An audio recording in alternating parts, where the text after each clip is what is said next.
Donc Florence, qui est professeure psychiatre au GHU Sainte-Anne et qui nous accompagne déjà depuis un certain nombre d'années comme présidente du comité scientifique. Je vais lui passer la parole pour qu'elle présente les deux candidates qui ont retenu l'attention du comité scientifique pour cette année 2022. Florence, à vous. Bon, d'abord, bonjour à tous et merci d'être venus aussi nombreux aujourd'hui. Et donc, nous avons reçu un certain nombre de candidatures, toutes plus excellentes les unes que les autres. Donc, le choix a été un petit peu compliqué.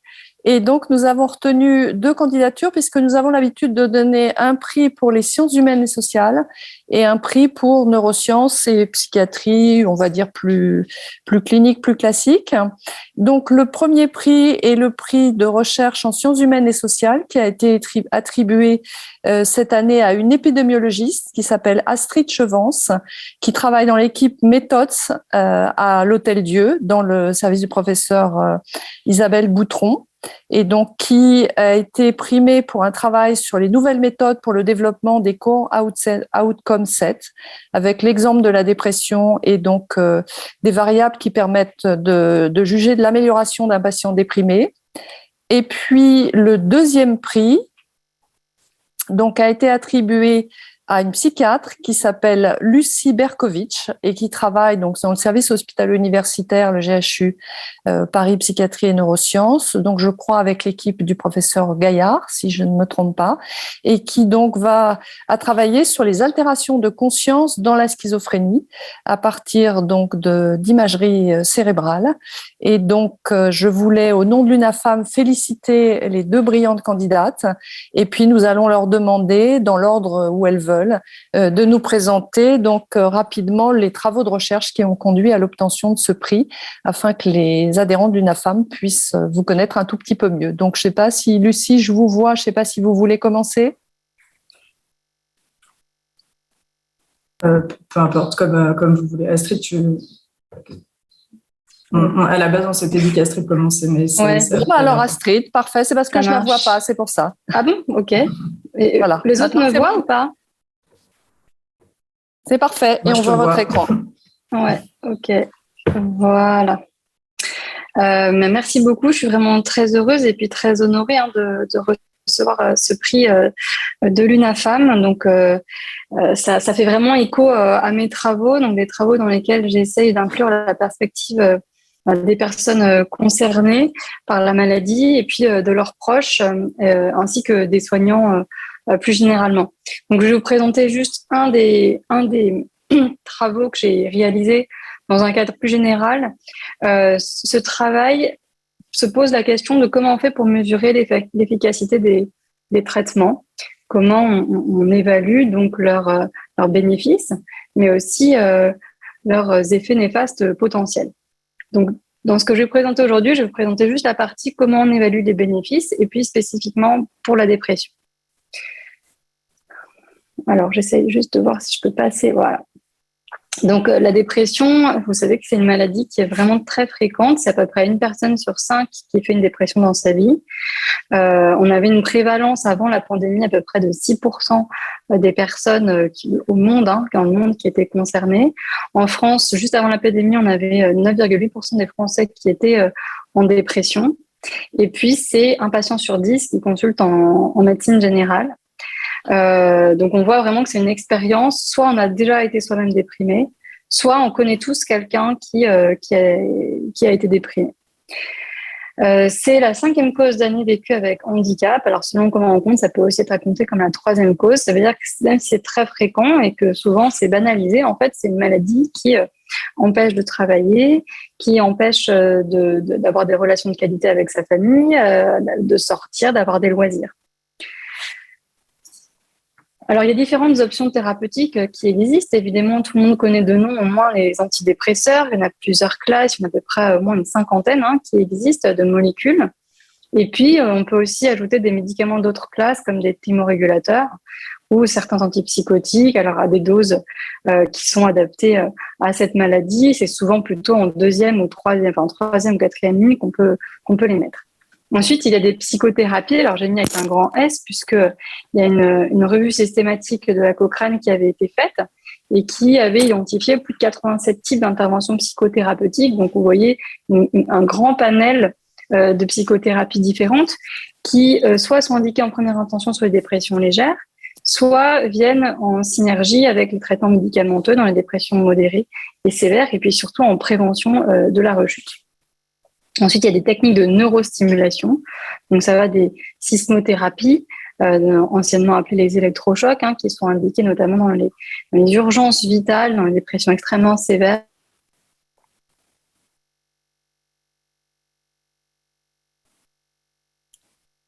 On ne vous entend plus. Il existe des médecines alternatives et complémentaires. Allô ? C'est Vous bon, m'entendez ? c'est parti. Il y avait une coupure. Oui, donc il y a aussi les médecines alternatives et complémentaires qui, en fait, proposent, je sais pas, des traitements par plante, des activités physiques, de quelque sorte qu'elles soient, et qui normalement devraient aussi se plier aux mêmes conditions d'évaluation que les autres traitements, c'est-à-dire faire la preuve de leur innocuité et faire la preuve aussi de leur efficacité pour pouvoir être recommandés aux personnes. Donc, comment on juge de l'efficacité des traitements ? Eh bien, on réalise actuellement, c'est le gold standard, on réalise des essais contrôlés randomisés en double aveugle, c'est-à-dire que on va avoir un bras classiquement avec du placebo et un autre bras dans lequel on va administrer le traitement. Et puis, au bout d'un certain temps, on va mesurer, selon un indicateur qui s'appelle le critère de jugement, la différence d'état de santé, par exemple, entre les deux bras, et on imputera la différence d'état de santé uniquement à la présence du traitement. Puisque les populations sont randomisées, ça veut dire que le traitement est distribué aléatoirement entre les deux bras et que donc les deux bras sont théoriquement strictement comparables. On annule les facteurs confondants que peuvent être l'âge, le sexe, le niveau socio-économique et puis tout un tas de facteurs de confusion qu'on ne connaît pas bien, mais le type de métabolisme, etc. Alors, on voit là que vraiment, ces critères de jugement sont d'une importance majeure puisque c'est eux qui vont permettre de décider si oui ou non est un traitement efficace, de décider si oui ou non un traitement a le droit d'être mis sur le marché. Donc ça, c'est les grandes instances comme la FDA, la Food and Drug Administration aux États-Unis ou l'EMA, donc l'Agence européenne du médicament. Et puis, ils nous permettent aussi, dans des études de phase ultérieure, une fois que les médicaments sont autorisés sur le marché, de faire d'autres études pour préciser les indications cliniques de ces traitements, donc définir des sous-groupes dans lesquels on a l'impression que ça marchera mieux, ou affiner les posologies, ou affiner les séquences de traitement, tout simplement.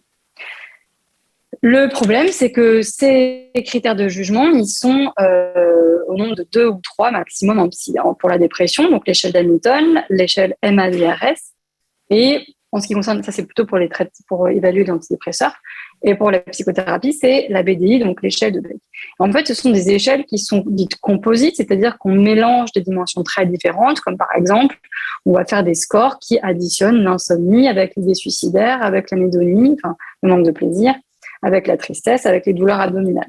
Et donc, du coup, c'est des critères qui sont assez difficiles à interpréter.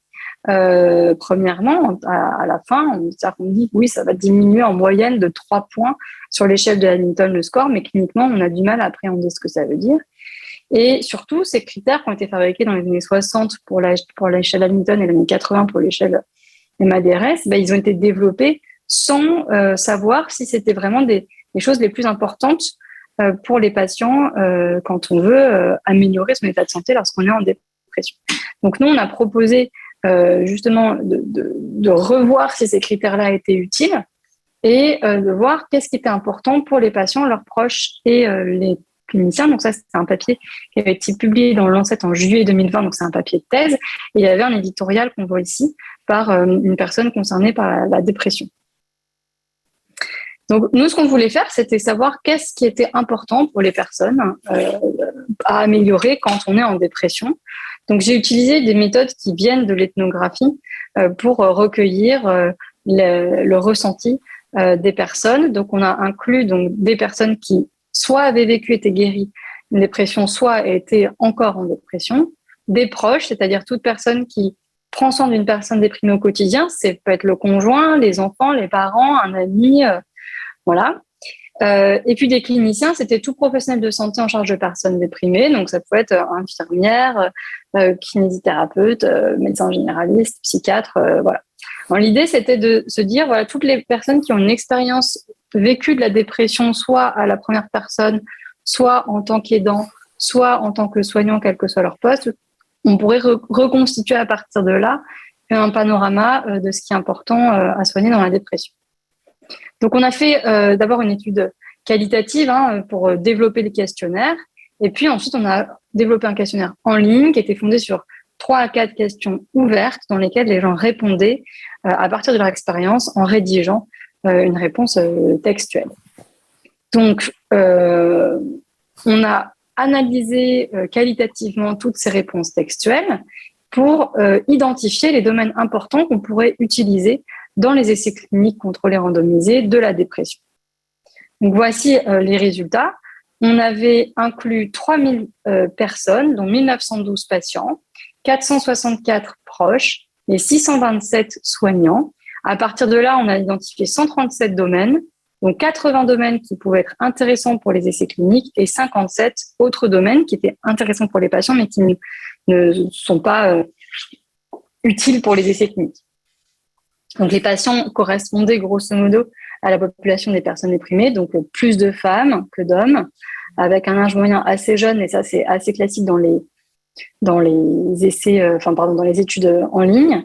On avait plusieurs types de sévérité de dépression, dont beaucoup de dépressions sévères, parce qu'effectivement, on aurait pu craindre qu'on ait recruté des gens qui avaient que des dépressions légères.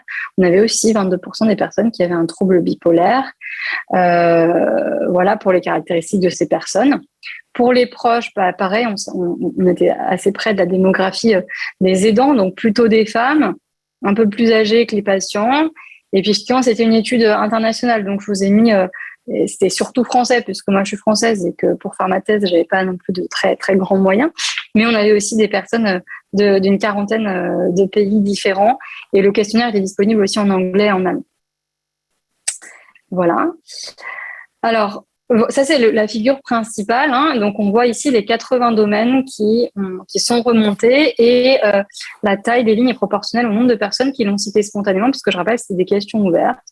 Donc on voit que les gens ont beaucoup parlé du manque de désir de vivre quand on est en dépression, de la douleur psychique, de la tristesse, de l'anxiété, de la perte de plaisir, de la motivation, mais aussi beaucoup de la fatigue, du manque d'énergie, de l'estime de soi. Et puis, en premier, c'était l'isolement social. Donc, la solitude, le fait d'avoir du mal à remplir ses responsabilités professionnelles, le fait d'avoir du mal avec les gestes de la vie quotidienne, et tout simplement le fait d'avoir du mal à sortir de son lit, en fait, et rester dans son lit toute la journée. Donc, parmi les autres domaines, donc ça, c'est des domaines qui peuvent être mesurés dans un essai thérapeutique. Parmi les autres domaines, on était plutôt justement sur des plaintes par rapport à la stigmatisation, donc le manque de reconnaissance de la dépression par la société. Donc, c'était cité par 20,4% des patients, 17% des cliniciens. Le fait que la dépression soit une maladie stigmatisée, 14% des patients, 12% des cliniciens, et puis 9,5% des proches. Les problèmes d'accès aux soins, l'accès aux consultations de psychiatrie, les délais, le non-remboursement de la psychothérapie, et puis la question de la qualité des soins, le fait que les consultations de psychiatres sont souvent assez courtes, en fait, du fait de la pression sur la rentabilité, l'état des infrastructures de santé mentale qui sont parfois dans un état de délabrement important et qui forment des vraies barrières, en fait, aux soins, qui sont assez dissuasives. Ça, je passe un peu. Donc, pour vous donner un exemple de données qu'on avait, donc on prend par exemple les idées suicidaires, citées par 25% des patients, 12,5% des proches et 25% des cliniciens. Et voici des extraits que j'ai pris de verbatim des textes. Donc, cet homme de 45 ans qui souffre d'une dépression dit « Les plus difficiles à supporter sont les pensées sombres. Nous ne vivons pas comme les personnes déprimées, nous survivons à chaque minute de notre vie. » Ou une femme de 33 ans qui dit avoir des idées suicidaires quand on a 2 petits-enfants, c'est la pire des choses à vivre. Après, un autre domaine, comme la motivation, donc j'ai pris un domaine plus cognitif, c'est donc 8,7% des patients, mais près de 30% des cliniciens qui sont très sensibilisés à cette question-là. Le manque d'énergie et la motivation conduit à mettre fin à ce qui nous plaisait auparavant. Le manque de motivation rend difficile le maintien de la routine quotidienne et empêche, alors c'est pas d'être négligent envers vous-même, c'est au contraire de prendre soin de soi. De plus, vous pouvez sentir que vos capacités neurologiques sont faibles, par exemple la concentration. Donc c'est cette problématique des troubles cognitifs est amenée par certains patients vraiment au premier plan de leurs difficultés. Et ce sont des choses qui ne sont pas forcément mesurées comme ça dans les essais cliniques. Donc, parmi ces domaines très importants pour les patients, mais non mesurés dans les essais cliniques, c'est tout ce qui relève du fonctionnement, assumer la responsabilité parentale ou professionnelle, et les symptômes, par exemple, la douleur psychique. Ça, c'est les limites de l'étude. Effectivement, c'était très occidental et c'était des diagnostics auto-rapportés, mais ce qui pose pas en réalité de vrais problèmes. C'est-à-dire que quand on avait accès aux données textuelles, on voyait en le disant que les personnes parlaient vraiment de dépression, même si certains avaient des comorbidités comme la schizophrénie ou comme les troubles borderline. Voilà pour cette étude-là. Et on a fait à peu près le même genre d'étude pour les effets secondaires des antidépresseurs. Donc là, c'est en cours de soumission. C'est un papier qui devrait sortir dans pas trop longtemps. Et puis, dernier point, actuellement, je suis en train de faire une étude avec un de mes étudiants de master sur relever précisément tous les critères de jugement qui sont mesurés dans les essais cliniques de la dépression et voir jusqu'à quel point ça recouvre justement les préoccupations des personnes concernées par la maladie, que ce soit parce qu'ils sont malades eux-mêmes ou parce qu'ils sont proches des personnes qui souffrent de troubles psychiques. Merci encore à l'UNAFEM pour ce prix que je reçois et que je partage avec plaisir avec Lucie Berkovitch, dont j'admire beaucoup les travaux aussi. Merci beaucoup pour votre exposé. Donc, on espère que dans les années qui viennent, ces critères pourront être, les agences de médicaments pourront s'en emparer pour qu'elles puissent être plus volontiers utilisées par les cliniciens. Et donc, je passe maintenant la parole à Lucie Berkovitch pour nous parler des altérations de conscience dans la schizophrénie. Merci.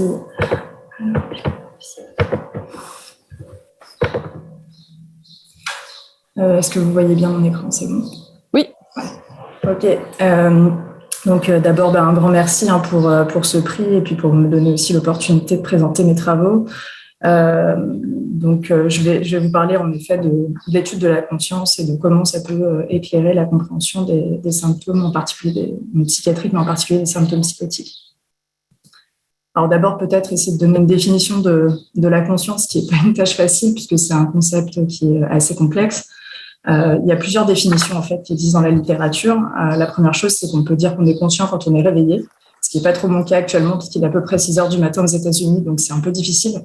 On peut aussi définir la conscience comme l'expérience subjective que l'on peut avoir de notre vie mentale, de notre état psychique. Et puis, il y a une définition qui est un peu plus opératoire et qui est en fait celle dont on va se servir en recherche en neurosciences, qui correspond à la capacité à générer et à maintenir des représentations mentales qui sont accessibles et rapportables. C'est-à-dire que la personne est capable de nous dire ce qu'elle a en tête et que c'est ce contenu-là qu'on va appeler le contenu conscient. Alors, ces représentations conscientes, elles peuvent venir de l'extérieur. Donc, on peut avoir en tête ce qu'on perçoit de notre environnement, mais elles peuvent aussi émerger sans stimulation extérieure, par exemple quand on est en train de dormir et de rêver ou quand on est en train de faire marcher notre imaginaire. Alors, je vais rentrer un petit peu dans le dur et je suis désolée, c'est tout de suite un peu plus technique, mais en fait, on peut manipuler l'information qui va accéder à la conscience, qui va donner lieu à des représentations avec des méthodes, notamment des choses, je pense, dont vous avez pu entendre parler, qui sont ce qu'on appelle les images subliminales. Alors, au laboratoire, c'est un peu moins glamour que les publicités Coca-Cola au cinéma ou les images subliminales pour les présidentielles, mais l'idée, c'est qu'en gros, on présente une image pendant très peu de temps, donc pendant 17 millisecondes, c'est très rapide. Et après, on met donc là, c'est ici l'image d'un chiffre, le chiffre 7, et ensuite, on présente des lettres ou quelque chose qui va venir brouiller, qui va apparaître exactement au même endroit sur l'écran de l'ordinateur, avec un délai qui est variable entre cette première image et cette deuxième image qu'on appelle le masque. Et si on réduit ce temps entre les deux, vous n'allez pas pouvoir voir le chiffre 7. Et si on allonge ce temps, vous allez pouvoir voir le chiffre 7.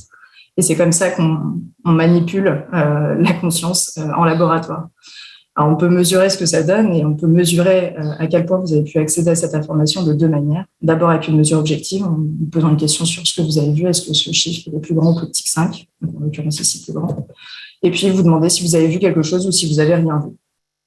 Et ce qu'on observe, c'est que donc là, c'est un graphique qui montre les réponses des personnes en fonction du délai qui est entre le chiffre et le masque. Et donc, plus le délai est long et plus les gens arrivent à voir quelque chose, ils disent qu'ils ont vu quelque chose et ils arrivent à répondre correctement à la question.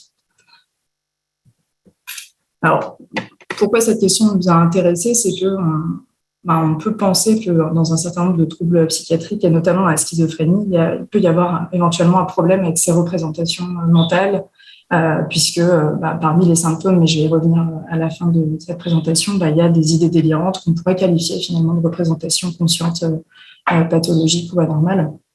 Et un point très intéressant en fait qui émerge de la littérature sur cette question, c'est que les patients qui sont atteints de schizophrénie, qui ont un diagnostic de schizophrénie, ils ont effectivement des anomalies de l'accès conscient, mais par contre, leur traitement subliminal est préservé. Alors, je ne l'ai pas dit ici, mais ce que vous voyez, je ne sais pas si ma flèche se voit, mais en fait, quand on parle de traitement subliminal, c'est finalement la capacité à traiter une information qu'on n'arrive pas à voir. Donc ici, ce qu'on voit, c'est que quand on demande à la personne si le chiffre est plus grand ou plus petit que 5, en fait, les personnes répondent mieux que le hasard, même quand elles n'ont rien vu. Ce qui veut dire que le cerveau arrive quand même à extraire de l'information, de ces informations, de ces stimulations invisibles. Et donc, quand on fait passer cette expérience à des personnes qui ont un diagnostic de schizophrénie, avec cette même mesure, ce qu'on voit, c'est que donc ici, c'est la courbe pour les personnes qui n'ont pas de diagnostic. Et en blanc, c'est les personnes qui ont un diagnostic de schizophrénie. Donc, toujours la quantité d'essais vus en fonction du délai entre le chiffre et le masque. Ce qu'on voit, c'est que les patients, ils ont besoin d'un délai plus long pour percevoir consciemment l'information. Donc, en gros, à une même durée, ils disent qu'ils ont vu moins d'essais que les sujets qui sont des volontaires simples. Et quand on fait la mesure objective plus grand ou plus petit que 5, quand on est sur des essais qui ont été qualifiés de vue, pareil, il y a un différentiel de performance, c'est-à-dire qu'ils arrivent moins bien à dire ce chiffre est plus grand ou plus petit que 5 que les personnes qui n'ont pas de diagnostic. En revanche, quand on met à part les essais qui ont été qualifiés de non-vus, donc tous les essais qui sont considérés comme invisibles par les personnes, là, il n'y a pas de différence de performance entre les patients et les volontaires sains, ce qui veut dire que le traitement subliminal, il est le même dans les deux groupes. Et moi, j'ai été assez frappée par ces données parce que ça veut dire qu'il y a quand même beaucoup de choses qui sont aussi préservées chez les patients et c'est rarement mis en avant. Finalement, on parle souvent des déficits et assez peu de ce qui fonctionne. Donc, je trouve que c'est des données qui sont intéressantes. Et c'est pas uniquement sur des tâches aussi simples que plus grand ou plus petit que 5, mais c'est vrai aussi sur, par exemple, la capacité à détecter ses propres erreurs. Donc, si on pose une troisième question, est-ce que vous pensez que vous vous êtes trompé à la question d'avant ? Et on a cette même dissociation avec finalement des performances qui sont moins bonnes pour les essais qui ont été qualifiés de vus et la même performance supérieure au hasard et qui révèle un traitement subliminal de l'information pour les essais qui ont été qualifiés de non-vus.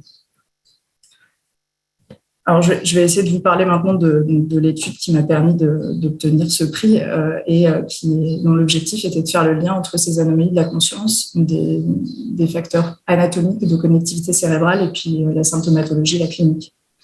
Donc, en gros, on est parti d'un modèle qui postule que cette perception consciente de l'information, elle repose sur le partage de l'information entre différentes aires cérébrales. C'est-à-dire que pour pouvoir dire que vous avez vu quelque chose, il faut que vos aires visuelles, elles envoient l'information à d'autres aires, par exemple, qui vont pouvoir dire oui, c'est un chiffre de reconnaissance de l'information, qui vont pouvoir traiter cette information, la retenir, la manipuler. Et ça repose sur des connexions longue distance entre différentes aires cérébrales. Qui vont permettre de maintenir et de manipuler cette information au sein d'un réseau de neurones.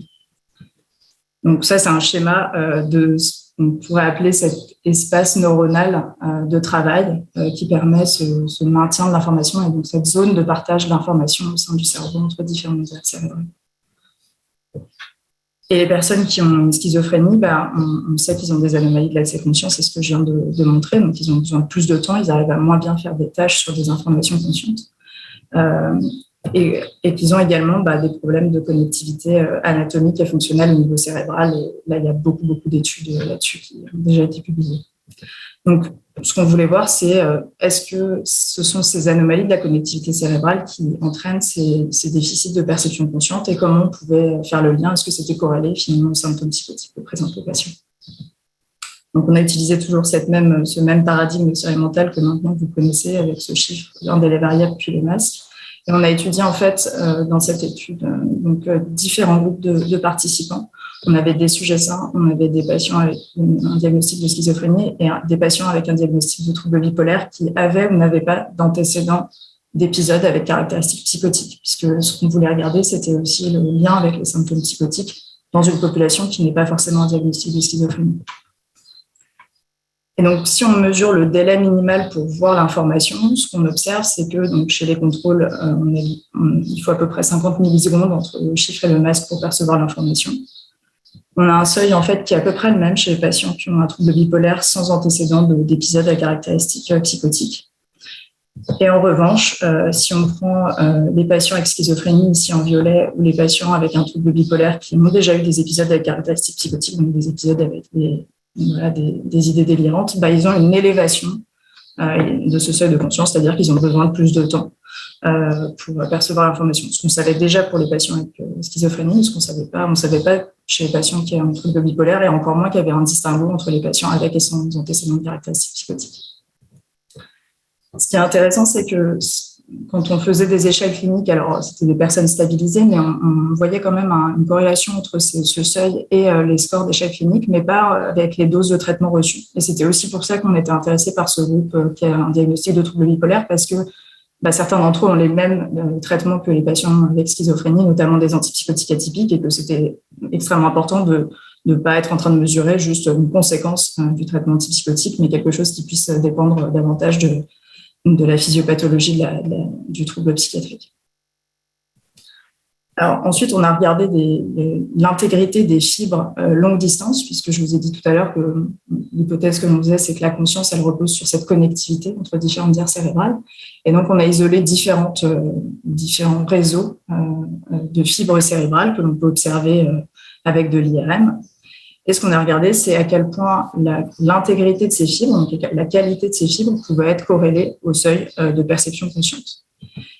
Et ce que l'on retrouve, pour le dire rapidement, sans rentrer dans le détail de ces graphiques, c'est que plus la qualité de ces fibres est abîmée, plus ces fibres sont dégradées et plus vous avez besoin de temps pour percevoir une information. Donc, il y a une corrélation négative entre la qualité de ces fibres, qui est ici en abscisse, et le seuil. Donc, on a ici un résultat qui oriente vers l'idée que la conscience, ça repose sur une bonne qualité de connectique entre différentes aires cérébrales. Et puis, là aussi, c'est un peu technique, mais on a fait des modèles statistiques qui permettent d'évaluer quel est l'ordre de causalité, alors c'est approximatif, mais entre ces différentes entités que sont la disconnectivité cérébrale, les anomalies d'accès conscient et les symptômes psychotiques. Parce qu'on pourrait se dire aussi, finalement, si j'ai des symptômes psychotiques et que je suis en train d'avoir des idées délirantes, c'est difficile pour moi de percevoir ce chiffre que vous me montrez et c'est pour ça que je ne le vois pas bien. Et ce qu'on a montré avec ces modèles, c'est qu'en fait, le lien de causalité, c'est vraiment les anomalies de la connectivité qui entraîne l'augmentation du seuil, qui lui-même va favoriser la présence d'antécédents de symptômes psychotiques. Donc, les résultats principaux, c'est que l'intégrité de la connectivité cérébrale est cruciale pour la perception consciente, que les patients qui ont des symptômes psychotiques, ils ont des anomalies de la perception consciente et que ça, c'est vrai indépendamment du diagnostic finalement, que ce soit un diagnostic de bipolarité ou de schizophrénie. Et puis que c'est la disconnectivité qui pourrait favoriser les symptômes psychotiques, mais pas de façon directe, mais via ces anomalies de la perception consciente avec ce modèle en plusieurs temps. Alors, pour peut-être essayer c'est mes dernières diapos, pour essayer de faire le lien quand même avec la clinique, puisque c'est vrai que là, on est dans des choses qui sont assez techniques, qui parlent pas forcément sur c'est quoi les conséquences des troubles de la conscience et pourquoi ça donne des symptômes psychotiques. En gros, donc, si on a moins d'accès à l'information consciente, ça veut dire que on a moins de quantité d'informations, par exemple, qui émanent de l'environnement. Donc, c'est comme si on manquait d'informations finalement sur, par exemple, notre environnement. L'autre chose, c'est qu'on a vu qu'il y avait cette dissociation entre les représentations conscientes et des processus inconscients qui sont préservés, qui sont assez automatiques. Et donc, tout ce qui est subliminal est bien traité et ça a quand même des répercussions sur notre comportement, mais qu'on peut peut-être difficilement expliquer si on n'a pas accès consciemment à l'information. Puis un troisième point que je n'ai pas développé ici, mais c'est aussi que les patients ont des troubles de l'attention. On sait que l'attention est évidemment un facteur important dans la perception consciente, puisque si je vous demande de faire attention à quelque chose, cette information va rentrer dans votre conscience, alors qu'au contraire, si je détourne votre attention, vous pouvez manquer une information. C'est le problème de la sécurité routière. Donc ça aussi, on a pu montrer qu'il y avait des liens entre ces anomalies de l'amplification attentionnelle et les anomalies de la perception consciente chez les patients. Et donc, en termes de répercussions, on comprend assez bien que les patients peuvent avoir des troubles cognitifs si ils perçoivent moins l'information, qu'ils ont des difficultés à partager l'information entre les différentes aires cérébrales et que donc l'aire qui est dédiée à telle fonction n'a pas accès à l'information. Donc, ça peut entraîner des troubles cognitifs. Ça peut expliquer aussi le syndrome de désorganisation. Alors, la disconnectivité en tant que telle et le fait que les aires cérébrales communiquent mal entre elles, mais aussi cette idée qu'il y a des processus inconscients qui sont préservés, qui, eux, marchent, et que la personne n'arrive pas à les expliquer. Donc, on pourrait par exemple penser que les sourires immotivés, discordants qu'on observe chez les patients, ça pourrait être des choses assez automatiques que les patients n'arrivent pas à expliquer. Et que nous, on qualifie de discordant ou de syndrome de désorganisation. Plus sur la partie de l'attention, on peut aussi se dire que les personnes vont, comme elles ont accès à moins d'informations, elles vont devoir sélectionner, faire le tri dans ce qui est le plus important, mais peut-être que ce tri ne va pas bien se faire.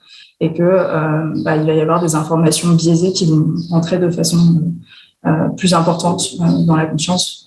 Au contraire, qu'on va être distrait, un peu éparpillé. Donc, il peut y avoir aussi ce problème de filtre de l'information. Et enfin, peut-être, ce qu'on peut se dire, c'est que ce manque d'information de façon générale, quand en général, on n'a pas tout en main pour comprendre notre environnement, on va être plus enclin à interpréter. Et que ces processus aussi automatiques qui, eux, sont préservés et qui ne sont pas explicables pour le patient, ça peut favoriser l'émergence de scénarios délirants et qui ont vraiment pour fonction d'expliquer, de donner du sens à ce qui se passe et au vécu subjectif des personnes.